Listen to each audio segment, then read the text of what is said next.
ಹಳ್ಳಿ ಬದುಕು ಏನ್ ಚಂದ, ಎಷ್ಟು ಮಧುರ ಅನ್ಕೋತೀವಿ ನಾವೆಲ್ಲ ಅಲ್ವಾ? ಪ್ರಕೃತಿಯ ಮಡಿಲಲ್ಲಿ ಹಸಿರು ಹೊದ್ದ ದಾರಿಯಲ್ಲಿ ನಡೀತಾ ಇರ್ತೀವಿ. ದಾರಿಯ ಇಕ್ಕೆಲದಲ್ಲಿ ಹೂಗಳ ಸ್ವಾಗತ ಕೋರುತ್ತವೆ. ಬಣ್ಣ ಬಣ್ಣದ ಎಲೆ ಮರ ಬಳ್ಳಿಗಳು ಜಯ ಜಯಕಾರ ಮಾಡುತ್ತವೆ ಅನ್ನೋ ಸುಂದರವಾದ ಕಲ್ಪನೆ ನಮಗೆಲ್ಲ ಇದೆ. ನಗರವಾಸಿಗಳನ್ನೊಮ್ಮೆ ಕೇಳಿ ನೋಡಿ.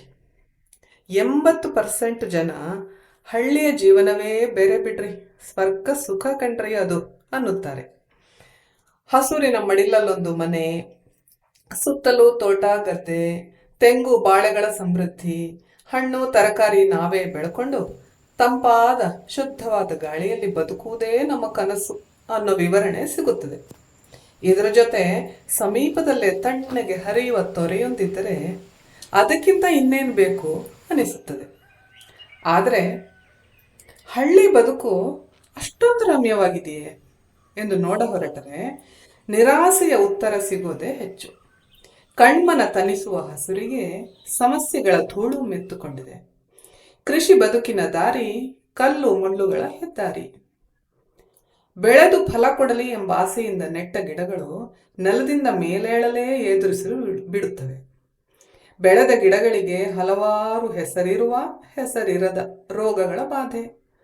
ಆದರೆ ಕಳೆ ಗಿಡಗಳಂತೂ ತೆಗೆದಷ್ಟೇ ವೇಗದಲ್ಲಿ ಮತ್ತೆ ಪ್ರತ್ಯಕ್ಷವಾಗುತ್ತವೆ.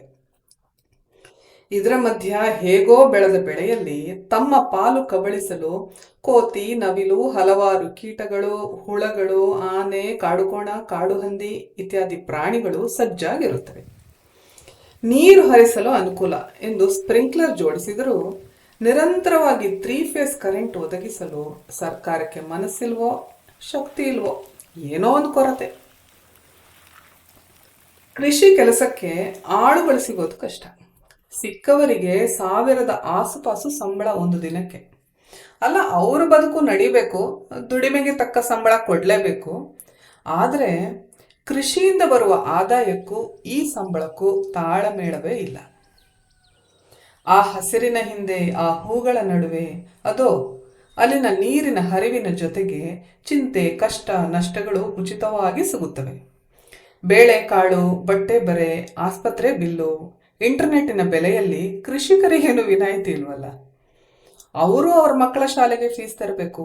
CET, ನೀಟು, JEEಗಳ ಕೋಚಿಂಗ್ಗೆ ಲಕ್ಷಾಂತರ ರೂಪಾಯಿ ಹೊಂದಿಸಬೇಕು. ಕೃಷಿಯಿಂದ ಅಷ್ಟೊಂದು ಆದಾಯ ಬರುವುದು ಕನಸೇ ಸರಿಬಿಡಿ. ಕೋಟಿ ವಿದ್ಯೆಗಳಲ್ಲಿ ಮೇಟಿ ವಿದ್ಯೆಯೇ ಮೇಲು, ಕೃಷಿತೋ ನಾಸ್ತಿ ದುರ್ಭಿಕ್ಷಂ ಎಂದೆಲ್ಲ ಇದ್ದ ಗಾದೆ ಸುಭಾಷಿತಗಳ ಅರ್ಥವನ್ನು ಕೆಡಿಸಿದ್ರಲ್ಲಿ ಸರ್ಕಾರ, ಕೃಷಿ ಇಲಾಖೆ, ಕೃಷಿ ವಿಶ್ವವಿದ್ಯಾಲಯಗಳ ಕೊಡುಗೆ ಭರ್ಜರಿಯಾಗಿದೆ. ಬೇಸಿಗೆಯಲ್ಲಿ ನೀರಿಗೆ ಬರ, ಮಳೆಗಾಲದಲ್ಲಿ ನೆರೆ, ಸಿಡಿಲು ಹೊಡೆದು ತೋಟ ಸುಟ್ಟೋಗೋದು ಮುಂತಾದ ಪ್ರಾಕೃತಿಕ ವಿಕೋಪಗಳು ಕೃಷಿ ಜಮೀನಿಗೆ ದೊಡ್ಡ ಮಟ್ಟದ ಹಾನಿ ಉಂಟು ಮಾಡುತ್ತವೆ.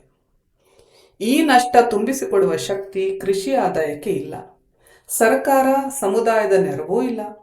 ರೋಗ ಬಾಧೆಗೆ ಔಷಧಿ, ಕೃಷಿಗೆ ಬೇಕಾದ ಕಡಿಮೆ ಖರ್ಚಿನ ಸರಳ ಉಪಕರಣಗಳು, ಮಧ್ಯವರ್ತಿಗಳ ಹಂಗಿಲ್ಲದೆ ಬೆಳೆಗೆ ತಕ್ಕ ಬೆಲೆ ಇತ್ಯಾದಿಗಳ ಪೂರೈಕೆ ಹೊಣೆ ಯಾರದ್ದು ಅನ್ನೋದು ಯಕ್ಷ ಪ್ರಶ್ನೆಯೇ ಸರಿ.